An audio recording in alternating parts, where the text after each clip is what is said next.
research is an extremely, I feel it's fun, but it's an extremely lonely journey, especially if you're not like kind of associated with an institution and you don't have this backing of professors guiding you. And in that context, I have my next guest, Ankit, because it's literally my, sounding board. Him, Rahul, SJ, they'll all come eventually on this space. In fact, when I was writing the behind the chat GPT conversation as a paper, it was not even a paper. He said, you have something unique. It's a very unique data set. You should try and kind of write something and put this out there that you understand how people in India are, talking to chat GPT. And that kind of set precedence of something we have experimented, which is a prompt generator. So of course, without diving into details, today what we want to cover on this in this space is something's obviously changing with marketing, with branding, with content. We're able to churn out content much quickly. Marketing is now kind of performance marketing is also having AI ads which have AI as a tool that run and optimize for it. Meta announced that 3% of their conversions, are now attributed to AI running the ads for them and, the vector embedding part. So that's the performance marketing side. Then there is the whole branding, marketing, SEO world that's going through change.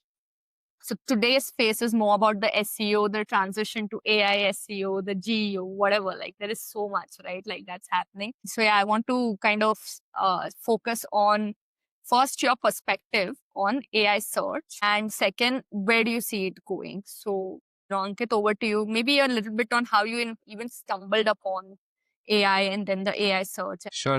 Thanks, Kalyani. So, pleasure to be here.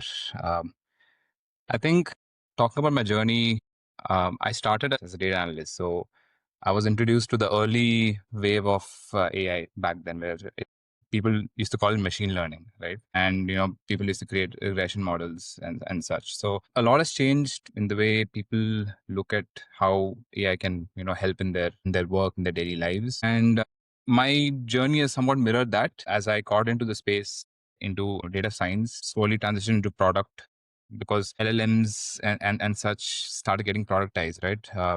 Start getting integrated into workflows of different companies, right? So my journey is somewhat mirrored that, and I've been experimenting quite a lot ever since GPT became mainstream back in 2021, 2022.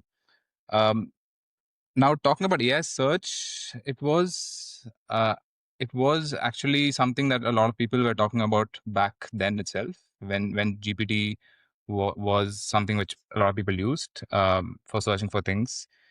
And I personally used to use it a lot. Even Rahul used to use it a lot. We used to talk about different things within the AI space once in a while. And there was this conversation that we had. He has done a lot of things in marketing and in content creation. And we had this conversation, earlier this year about how things would change, given how LLMs are so good at surfing the web and finding answers, right? And we realized that there's this nice niche opportunity for different brands to possibly market themselves within these LLMs, right? GPT Perplexity and Gemini as such. So we thought, okay, maybe AI search is going to be a thing in the future. Even Google is going to get in on it, and they did with AI mode, this year. So yes, we realized the power of AI search and decided maybe we should, start exploring possible, options, possible ways that we can help brands take advantage of this. Got it. And by the way, I don't know if you know, but maybe Rahul knows that the way we connected is because I wrote this article called the memory lottery system of how now AI will start remembering us is based on our internet history of Right. things. And Rahul sent me a DM on LinkedIn that, we've been, I think you know the story, but just for the Yep. audience, and that's how we have got connected. And this is way past, like this was May, right? Like this is 6, 7 months back when no one had heard of Geo. And I remember when we would talk, when we would meet in May, we would be like, oh my God, there's no awareness of whatever we're trying to do. To today, where it's almost feeling like, what the heck are people doing with Geo, right? Like at that point, like we've kind of come the whole circle. But what are like how do you see this going from here on? Like, what is the Okay. future of AI search? And is SEO dead? Favorite question. Yeah, that's the question that floods my LinkedIn, and I think everybody's LinkedIn for any kind of marketer, right? So the thing is, Geo was a bit unheard of earlier this year. A lot of people were just they knew about the concept but did not know what it entails. Even I was one of them, and I think even you were also some of them. You were also exploring it. So what happened is what happens with any kind of industry when there's a some kind of a idea or potential for a product to come out. People research, people design products. In the beginning, it's not good. It's not great. It doesn't have any kind of solid value proposition, and it slowly progresses, and then there are a lot of players that come in and they crowd up the space. It happened with SEO. You cannot count the number of SEO agencies that are there right now on the market, right? It's quite a lot, and tools. So that's exactly what happened with generative engine optimization. And in fact, people don't call it GEO anymore. There are like 1,000 terms to talk about the same thing. So when we talk about the market so far, we have a lot of great tools and products for a marketer. There are plenty of great options. Like Profound has led this entire industry, right? Um, couple of names: Profound, Peak, even Otterly did a great job. So many of these tools have some inherent value proposition, and there are a lot of other tools in the market which have slight differences or slight, let's say, additions or features that differentiate themselves. But all in all, I think there are quite a lot of tools now at the moment. Um, the question is now how to use all this infrastructure, wherein like for example Gemini is really changing, in at a time span of like 2 to 3 months. Google releases does some kind of silent release, and then Gemini does a better job at finding answers for you, right? So what's happening is a lot of these companies have to stay put with how OpenAI, Anthropic, and Gemini is updating their models. Hmm. And what's happening now is, sure, you're able to understand what's your visibility within different LLMs, but a lot of these products now struggle with acting upon these insights. And that's the most important part right now. And I think a lot of these companies are trying to solve for that. Yeah, but acting is still the second part. My biggest disconnect has been also the intelligence part. Like we've discussed it, and the reason I wrote that ChatGPT paper is that these are synthetic prompts, right? Like they are just kind of mirroring or trying to assume what a user would ask. So I'll give you an example. If it's a fintech company or let's say broking company like Zerodha, one way the system kind of writes this prompt, like say we are in a GEO tool, we've purchased it from the market, it would say, and I don't want to take names because all of them are using synthetic prompts, but one of the ways they would say it is best broking tool for retail investors. That would be the prompt, and then whatever answer comes. Now there's a second layer to it, which also we've discussed, is the memory of the user, the kind of re-ranking algorithm, all this. We're not going to complicate it, but that is piece one, number one. When I actually did the research, when I was actually analyzing the prompts of people and how they write it, they do not write it as retail investor and I need a broking account. They'll say my budget is 10 rupees per order and this is the bulk of the tool I do. And then what is the broking account that fits me the best? Complete change of keywords, right? Which is why I'm saying earlier it was so much more easier to optimize for an SEO because Google gave a set of keywords and the other side of the agency is optimized for it. Which is why I asked you, what is the importance of SEO today? And if, let's say, you're saying it's important or not important, then how do people who want to now start working on their LLM presence get started? Got it. That's the most important thing. Google exposes data about how people search for things, whereas right now the competition is so crazy between these LLM providers that they don't expose anything about their users or public user data, right? So it's always a black box for any kind of geo company. To know what users are searching for is one of the toughest problems to solve. From what I know, certain companies have provided hints on how they do go about this. For example, one of the biggest players, what they do is they use a lot of third-party browser data to understand how users chat with ChatGPT, right? But again, these are just claims. You can never know for sure that's exactly how they do it. So unless OpenAI officially releases such kind of data, so this is a problem that has no solution. You can only predict to a certain degree, to some certain accuracy on how people prompt LLMs. That's exactly the kind of research that you did, but you can never be 100% sure. And then there's the second layer, Ankit, that let's say there's wild chat data, right? Like, or like we know of these companies that pay the users, Yes. subscription and get access to the thing that you just explaining what that third party browser means. In both these cases, it's still very optimized for these tools are optimized for very US and English speaking countries.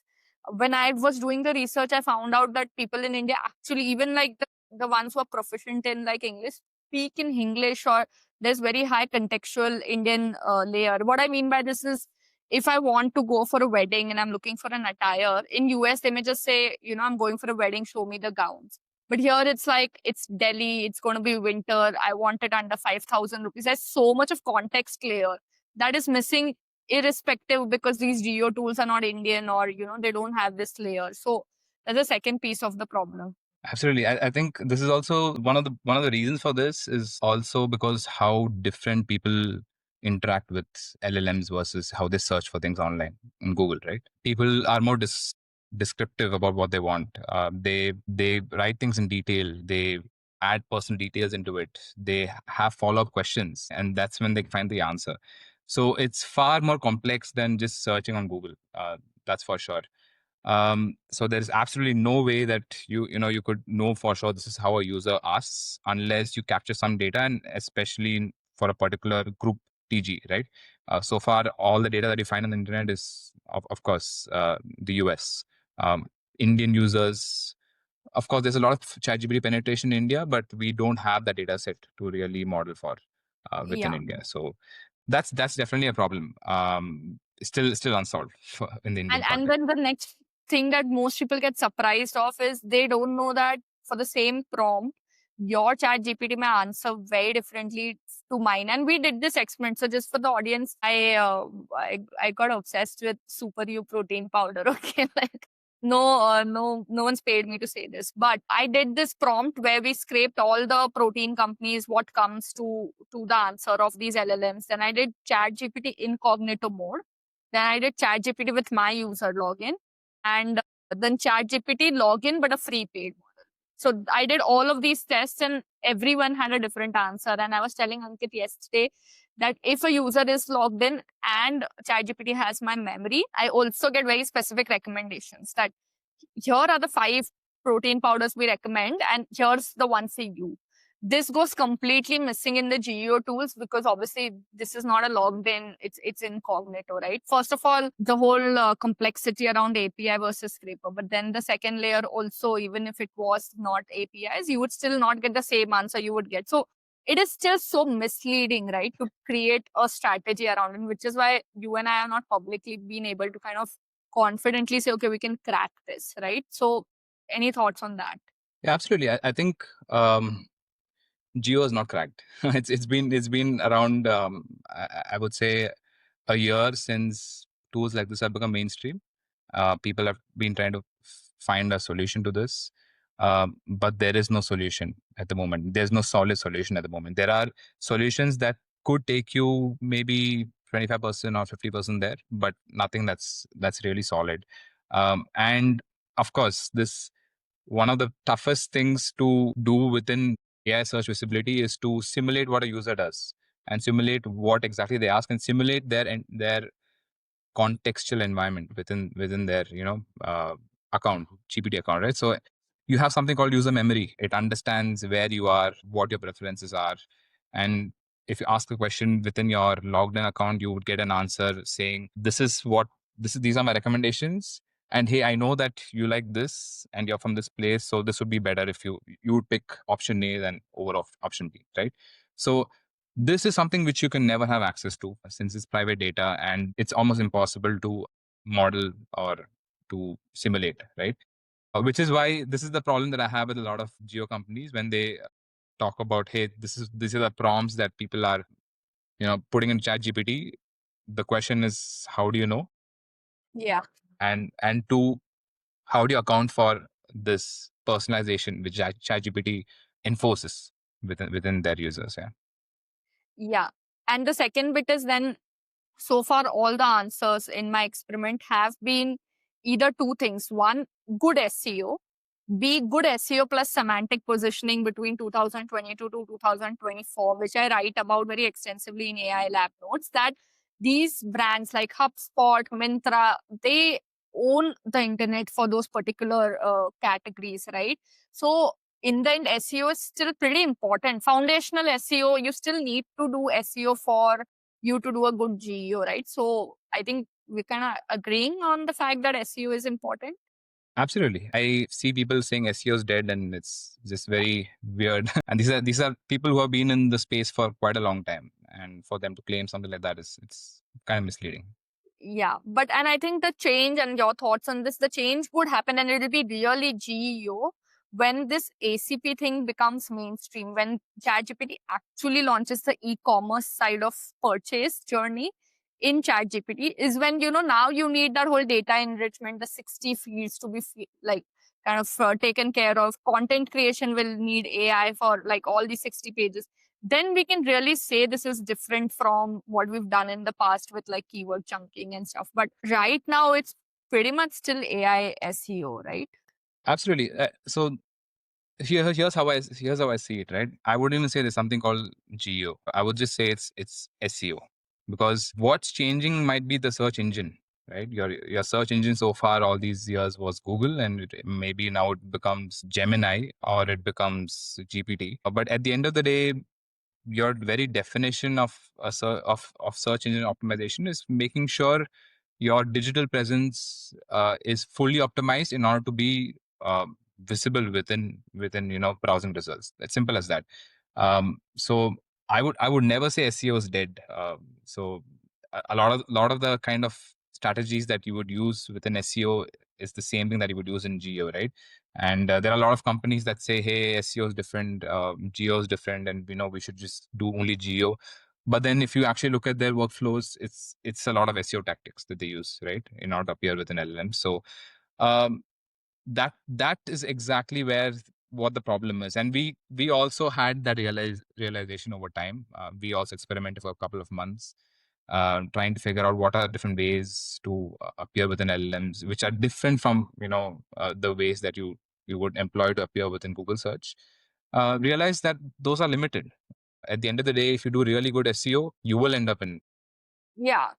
And those tricks also that we tried were pretty tactical. Like there is no, with every new model getting updated, you have this, you sleep with this fear that it may become obsolete, whatever technique you've used. That's true. That's actually a small. It's a lesser fear. the the bigger fear is at the end of the day, models are getting are smarter and intelligent. Traditional SEO, hacks, I call it. I wouldn't even call these strategies. They were these SEO hacks, right? Like keyword stuffing and things like that. Backlinking. These don't really work as much anymore. But the other more effective SEO strategies still work. So Like good content, PR, all of that. absolutely. So there's nothing better than really good value, like brand positioning, really good comparator comparisons, really good content or user generated content, right? LLMs absolutely love user generated content from Reddit, Twitter, Quora, right? So these are the things that really matter now, and I think that's where the future lies, and that's also a little scary because you cannot control UGC as much compared to owned content. Right. And since you were kind of comparing between Google search and ChatGPT as just the next search, like different way of searching, I kind of have a disconnect on that because right now it may be search, but like if you already see Claude with its multi-agent system for a research report or many other things, right? Tool calling and all. And I think your LinkedIn, whatever title is the future of commerce is agentic or the future of search is agentic. Yes. So in this context, can you tell me, maybe right now ChatGPT is search, so you're doing a apples to apples, but really an LLM is a very while it's not, I'm not saying it's a magic pill. We have Anshuman coming on the next episode to kind of break that down, that guys, it's not magic, but there's still a lot more sophistication compared to a normal Google search, like putting something in the bar and so break this down, like what do you mean by the future of search is agentic?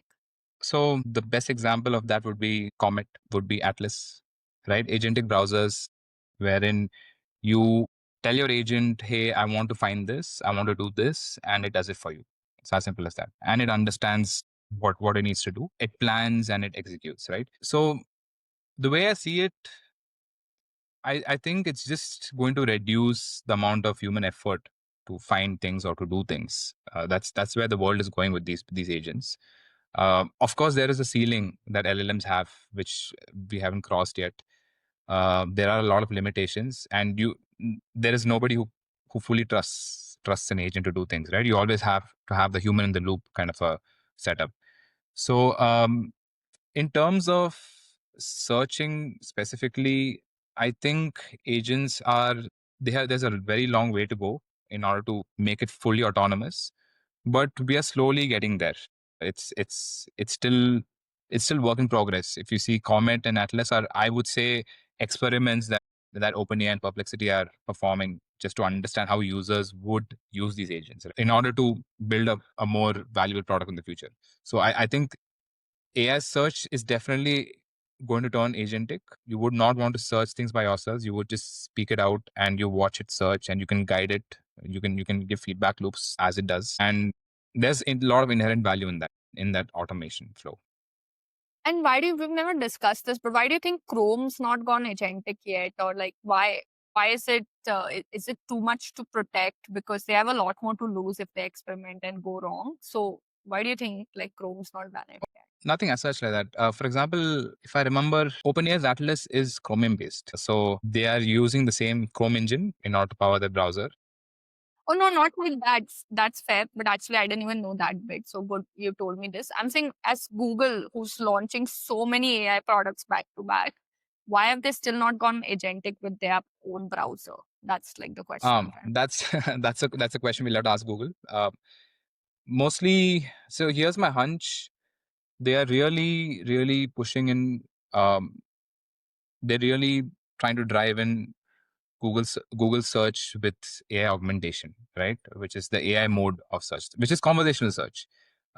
So far, I don't know if it's happened to most people on their Android phones, but my default Google bar on my Android phone has a AI mode button, right? I don't know when it came, but yeah, it's there. But it's starting to get a bit confusing. They have a Gemini, then they have AI mode, then they Yes. have AI overview, and sometimes I struggle like, what am I supposed to? There's a cognitive overload in even understanding for what kind of query I need to use what, and then there's GPT, there's flawed, there's perplexity.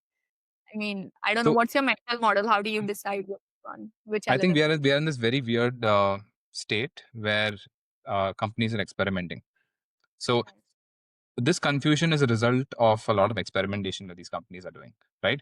Google, if you remember, had AI overviews launch. It's been quite a while that AI overviews launched, and there were a lot of memes and lot of jokes on how AI overviews used to get answers really wrong, right? And it used to hallucinate a lot of crazy things. um, I would say this is like a result of experimentation. Them using Gemini, them using AI mode and AOV, all three at once. There's a notebook LM also to do things, right? So there is a lot of different tools that they're using, tools that they're experimenting with. But I think it will all consolidate in the future. If you see, if you watch, TV ads, which come once in a while, if you're watching the World Cup or anything, there are a lot of Samsung ads that come which talk about Gemini, right? And you know, for the first time, I was seeing, I've been getting YouTube ads also where they're talking about Notebook LM. So Google has slowly started. Google has gone a little past beyond the experimentation phase. They have understood how users use these things, and they have refined the product to a certain level that they have now started to try to commercialize it. I think that they're really bullish on AI mode because at first it was just an experimental thing, which was only in the US. Then it got globalized. Now it's on the phone. Now it's like almost a default thing. You Google search and you have a specific tab for AI mode. So I think all the hints are all the I would say clues are towards Google really pushing ahead with AI mode AI mode, not specifically. Gemini. Like they're going to consolidate towards So AI. AI mode is powered by Gemini models. So Gemini will still remain because AI mode is just created in order to So make a just an way for conversational industry search. now. It's a Hmm? conversational search. It's just a way to do conversational search. Gemini is beyond that. Gemini has a lot. a lot more capabilities, like, image generation and things like that. So the model in itself is for a different purpose, but this product, which I call AI mode, is just for conversation search. Got it. And what's your go-to LLM for like coding and stuff right Uh, now? Coding, nothing beats Claude at the moment. Like, so I if remember when I met you, you were on Cursor and I asked you to try it out once. yeah. So the thing is, if you noticed I think it was back in August or July, where there was this sudden race of, OpenAI and Anthropic trying to release coding agents, coding models. I still think that's going on because they've somewhat realized that developers and development is a very fertile land to create some really good products, right? And that's why they're releasing a lot of coding agents. And I think that's a very good thing because it really improves development time. Yeah. It improves, it reduces the amount of time you need to debug and things like that. Claude is far ahead. Like GPT-5 came close, but in my opinion, the new Sonnet model, Opus, and the Opus model, they're pretty good. It's coding for coding purposes. And for data related stuff, where do you go? Like your data analysis, data science, what do you prefer? So here's the thing. I take two things into consideration when I want to do research. When you're talking about data analysis and research, I'm talking about specifically gathering a lot of data and then Yeah, being yeah, able yeah. to. Um, So two things into consideration. Number one is the context window. The model has to have a large context window, and that's the better it is, right? You're able to ingest a lot more data. Second thing is how good that model is in tool calling and searching things, right? So far, I think Gemini is far ahead in Really? those terms. Yeah. So there are only two contenders here, Perplexity and Gemini. So Perplexity, I would say, so this is coming from just personal opinion. I've used both Yeah, a yeah, of lot course. over the last few months and few years. What I've noticed is Gemini uses a lot more different sources to fashion its answer, and it grounds its answer based on a lot more sources. Perplexity also does something similar, but not as good as Gemini. And it's also because Gemini has got a lot more capabilities in terms of reasoning and things like that, which is why for data research, so market research and data analysis, I would just stick to Gemini. And I think yesterday you were even telling me this part, like AI search, coming back to AI search. You were saying that you still think Perplexity, since it was designed for a web search functionality, is better than even ChatGPT. Oh, yes, that's true. So I think Perplexity's initial value proposition, right, was to help people find answers through the web, right? ChatGPT used to just give you answers. Once in a while, it triggers a web search, but usually it just gives you answer. It just Yeah, generates an answer for you, right? yeah. Perplexity was not for just for content generation. Perplexity was for searching things on the web, and it's still pretty good at that. I would say it's better than GPT when it comes to searching on the Yeah. web. Yeah, and I like that Perplexity is not trying to become a companion to me. Like they know their boundaries. Like it won't keep like just agreeing to everything I say, or like how ChatGPT every time ends with, "Do you also want me to do this, this, this?" Like it's a Yeah. bit pushy. Like it wants me to stay in that loop constantly. While Perplexity does give you suggestive prompts, it's like, "Here's your answer and do what you need to next." Or same with Claude, I think. So of course, I know like ChatGPT adoption in India is at the highest, but I'm just telling you from personal experience that Perplexity helps you not get into that kind of limited search. You know what you want, you got your answer, and you move on. So I would differ here a little bit because if I was in market research, I would want the LLM to continuously ask me questions until it reaches a point where it's asking me questions which are irrelevant. So for me personally, I like the way GPT asks questions, back at you. Even Perplexity does that when you get into the deep research mode. It has a few clarifying questions, and then it continues with the research. But I think it's kind of hard coded. It just asks you like five questions, and whatever answer that you give for those questions, it takes that as face value, and it does it. I would rather ask it to. I would rather have a feature where it keeps asking me questions, just continuously ask me questions until I say, okay, that's enough, and we have kind of covered everything, and then let's start researching. But um, for me, in terms of research, I actually prefer an LLM that asks me more questions than just generating me an answer. So yeah. Okay, last question on this particular topic. What's your go-to tool for deep research? Okay, I would use. So I really have a go-to tool. What I do is I use multiple tools and create multiple reports and consolidate them together. That's the smartest thing to do Like, because okay, help understand so that someone can learn so out of for example, what I do is I go to Perplexity, I tell I want you to research on such and such things. This is your scope of research and find me an answer and fashion an answer in such a way that you cover these topics. Right. And it generates an answer. Either I export it or I use it as such. I store all these generated answers in a markdown file from Perplexity. Similar thing with Gemini with deep thinking on. Right. Most of these models have a deep thinking or deep reasoning kind of a function. So you obviously have to enable them. And the same thing with GPT. And once I have all of these things like collected within a few markdown files, then I pass it to GPT because GPT is pretty good at summarizing things. Or I pass it to Gemini because Gemini has got a larger context window if there's a lot of content.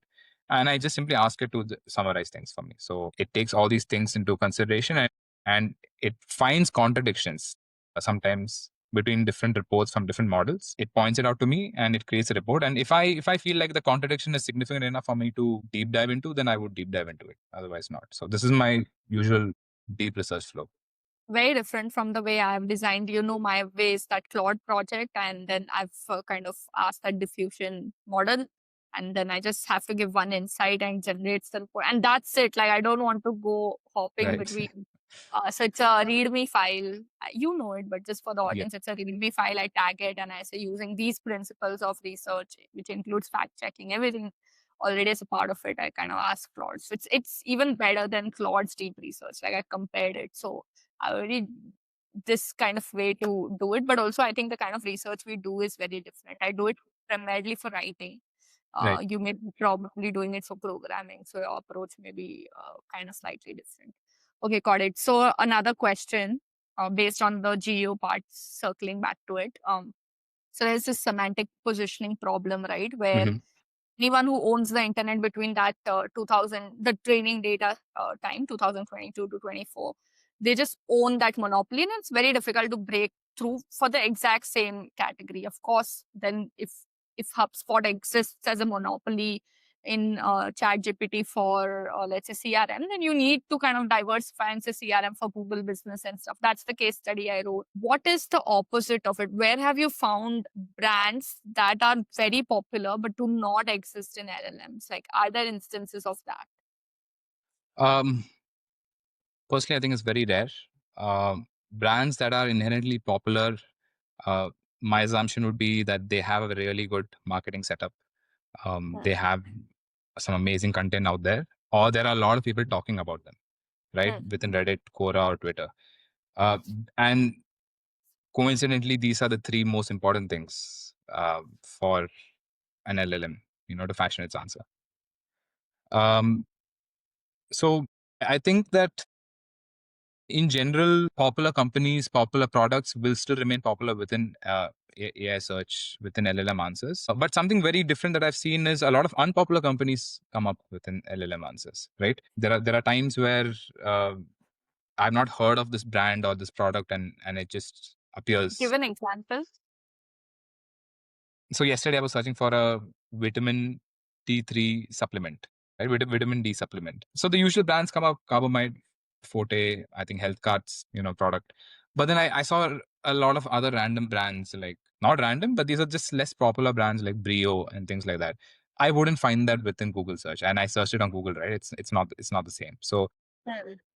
I found them within GPT, right, and within Gemini.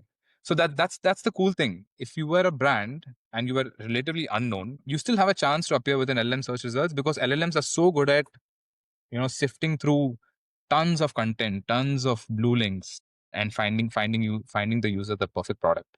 Whereas Google just gives you like one search page, like one page with like a few links, and you have to click on it and figure it out. But Right? that's also changed, no, now with that whole n100 thing and stuff. Like, it's become very limited.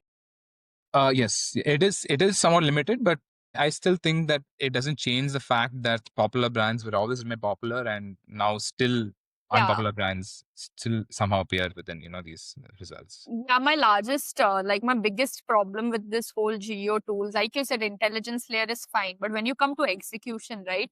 Pre-training bias is really strong. In fact, in most cases, when the query is given and the LLM feels like it has very good confidence score on the pre-training data, it executes web search only to confirm the pre-training data. It's not finding any new information, it's just making sure this information still would stand true in today's time. In this case, it's a bit tricky for a CRM company. Anything which is crowded, which is saturated, for you to kind of still break into it and say, okay, no, because half the times we will come to a point, in my view, where half the searches won't even have web search triggered. And we do these experiments. Actually, we've put 100 prompts and we've seen 20, 30 of them do not trigger a web search. Right. I think the ideal scenarios is to have a web search triggered, like a tool calling done for most prompts, But it's because then expensive. it is expensive, but it's obviously the best way to find an answer, a more grounded answer. Currently, yeah, you're right. A lot of prompts that you put into GPT, unless you have, I think there is some kind of rate limit in terms of which subscription that you hold. If you're on a free, GPT account, or you're just opening GPT on incognito mode, there's difference in behavior on whether web search is triggered or not. But in ideal case scenario, you should have web search on. I think OpenAI will probably move to that, move in that direction if AI mode picks up, because AI mode is essentially searching, Google's indexing servers, right? It's doing somewhat of a web search and becoming conversational. So if GPT wants to still hold strong within AI search, right, they should have web search as a tool call that's almost mandatory for anything that's needs to be grounded in reality, right? Like searching for products that are newly launched, or Yeah. you know products that have bad reviews, recently bad reviews, right? So you're right that it doesn't happen always, but maybe OpenAI would take it seriously and make sure that it's more prominent. Right? It's more. Yeah, but even after all of this, there will still be a two-tiered layer here. And I wrote about this in my last Substack, The Illusion of Help, in a very different context. But a significant population in India uses free version of ChatGPT, and a very small percentage use paid. And the ones who are using it for free do not know the drastic difference between free and paid. Even if you're saying ChatGPT did, activate grounding feature or the web search feature for all the queries, it would anyway be expensive to kind of cater to the free users with that kind of resource. I'm still saying there is marketers will still struggle to reach to those free users in the LLMs, because obviously a web search would even the same prompt that I told you about, protein powder under 3,000 rupees, did not trigger a web search in incognito, the one we did through our Yes. service. Yes. And then in my case, it triggered a web search because I'm obviously a paid user or a logged in user. It's very different outcomes, I'm saying. So I did a lot of experiments on these three kinds of users. So I would say, so just for people to know, there are three kinds of users, barring the subscriptions, different subscription like ChatGPT Go Plus, anything like that. One is a user that has a paid GPT account. There is OpenAI account, and the second is a user that has a free OpenAI account who uses GPT for Right. free. And there is the third user that doesn't even log in, and you can just go to chatgpt.com and just searches for things, right? Now, between these three users, there are quite a lot of differences, but the maximum difference is for the user that doesn't even log in, right? If you go to incognito and search for things, the likelihood of that grounding is very low. The likelihood of web search is very low when you're using it in incognito. And I think there is some kind of a soft rate limit there, which after a point, you don't get any web searches that are occurring. But if now this I'm not sure whether Indians have accounts or Indians don't have accounts when they're using ChatGPT. If you know, recently ChatGPT released Go for free, ChatGPT Yeah. Go, right, Yeah. for free Yeah. in India. I feel like that's doing its job a little bit in people making their accounts and getting extra features. So definitely have accounts when I was doing my research. They just don't have paid accounts. They're using it for True, true. free.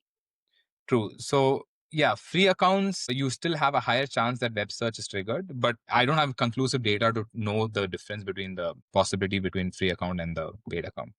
But definitely for a logged out account, it's essentially free, right? So I don't think that web search is triggered very often, and that's what I tried for a couple of months. Yeah, got it. Last thing on this is the attribution problem. I think the thing that made SEO really thrive was Google Analytics, Google opening its search console, all of this, right?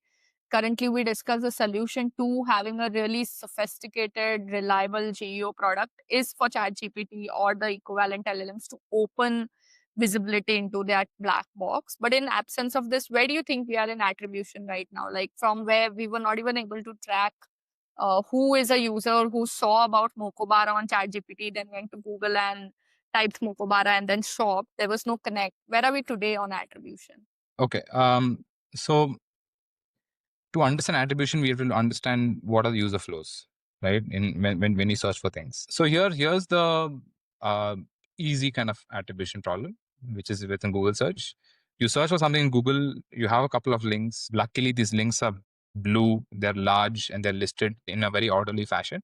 And you click on them, and then you go to the website, right? Easy attribution. You know that this has come from Google search, right? The problem within ChatGPT is there's no structures as such. So it's a textual answer that appears when you search for something, and links are hidden somewhere here and there, to certain products, or you can find them in the sources below, right? Now that reduces the likelihood of someone clicking on or finding the links within the answer to search for something. Rather, behaviorally, what people would do is just read through the answer, understand that this product, and they just search on Google anyway, and end up in the product's landing page or website. That's the essential attribution problem, which is very hard to solve, because we don't know whether the user found or understood about this brand or learned about this brand through GPT and then landed on the website, or whether this user was just a general Google search user that came in through this flow. There is no way for us to, at the moment, to differentiate between these two users currently. Now, this is the funny thing: a lot of geo companies, they use UTM sources to say, hey, this user has come from GPT, which is true. But what about the users that found the answers on GPT and then Googled it themselves, right? Those are lost. So the number is always deflated in that sense. It's still a problem that's unsolved, and I don't think companies should claim that they've solved it, because there is no way you can really attribute traffic coming in specifically that is influenced by GPT results. I'm saying influence and not directly coming from GPT. That's the At difference. best, it's probabilities, and which is why I'm saying so far, at least right now, ChatGPT and equivalent LLMs are more branding tools. They're not direct marketing tools. Like you can call this direct marketing when you know that I have done A effort and I got B in response. Right? Today you cannot do that. Neither with but that's with branding. You can just do an awareness campaign and not worry about how much that converted to sales. Yes, that's almost the difference between like performance marketing, like growth marketing, right? So it's very hard to attribute numbers. It's not like you're running an ad and then you're tracking Yeah. the user journey and seeing if the user is turning into a paid user, right? Tracking conversions. That doesn't happen here, and it's a very tough problem to solve. But if there is a way, it's mostly statistical. You can statistically model for, hey, this is the percentage of users that might open Google and search for it. So there is some kind of a statistical way to do it, but you will never be accurate in that sense, and it's always very speculative. So yeah, that's that. Got it. To wind this up, do you have anything interesting you're working on or a problem that you're very excited about? Yeah. So I've been exploring a lot in terms of, it's mostly diversified, not just within AI search. Like you mentioned, is something that's right now companies are slowly knocking on the doors for agentic commerce. If you notice how browsers are being released, like ChatGPT Atlas, Perplexity, Comet, and I Yeah. think Google will also have its own, I would say, mainstream product for this, or it could be a different version of Chrome. Not sure about that. I feel like this agentic workflow in shopping is something that is the future. And I'm currently exploring possibilities on how different companies or different LLM providers would implement something as such, like a shopping agent or a purchase flow Hmm. agent, which OpenAI is already experimenting with. It's very interesting. You know, having automation has always been interesting since the advent of computers and internet. Automation is something that's always won the market, right? You make things more efficient, you make things more fast, you get users. So Yeah. yeah, currently exploring the I think implication it of will agentic happen commerce. around 2026. I think June 2026 is my timeline for ChatGPT commerce to really go mainstream. Unless we enter a AI winter and all of that. Like I feel So if we go at the same pace, then 6 more months. so here's my hot take. on that. The dark horse in all of this is Google.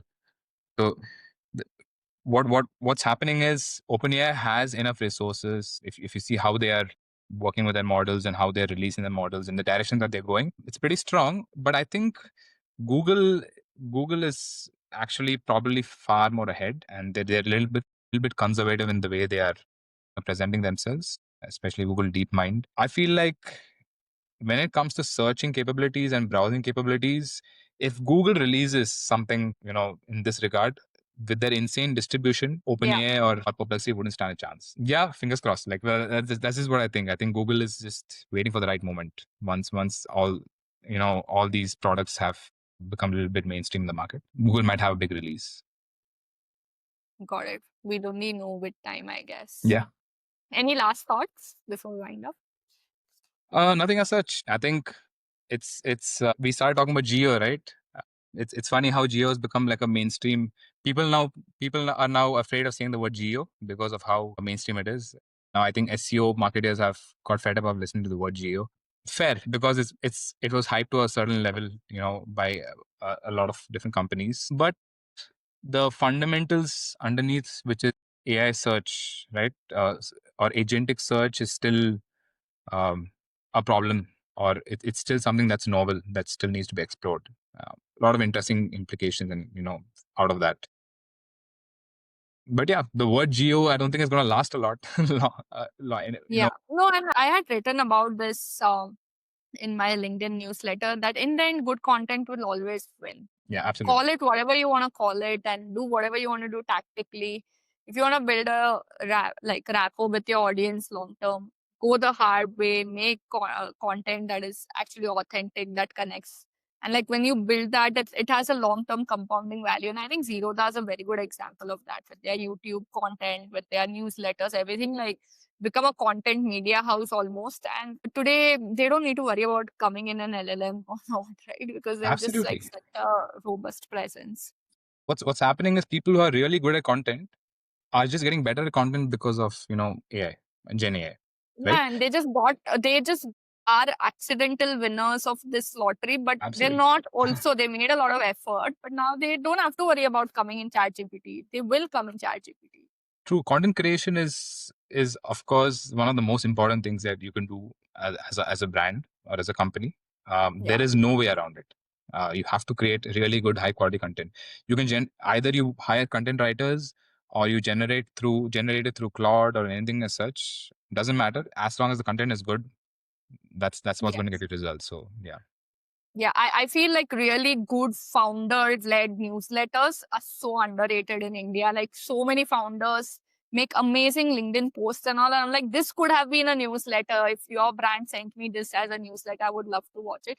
I think each to its own, and maybe it just feels a lot more cumbersome to maintain it. But like as someone who runs a newsletter, I find it's such a easy way to drop. I met you guys because of the Yeah. newsletter, right? Like this is such a Third frontier. Yeah. there's no better way to explain the serendipity that holds, and you write well and you have a good distribution. Like you can just get the I like-minded think people. the distribution by newsletters is still not as strong as distribution with LinkedIn, because so many people are on LinkedIn and very few people on Substack, right?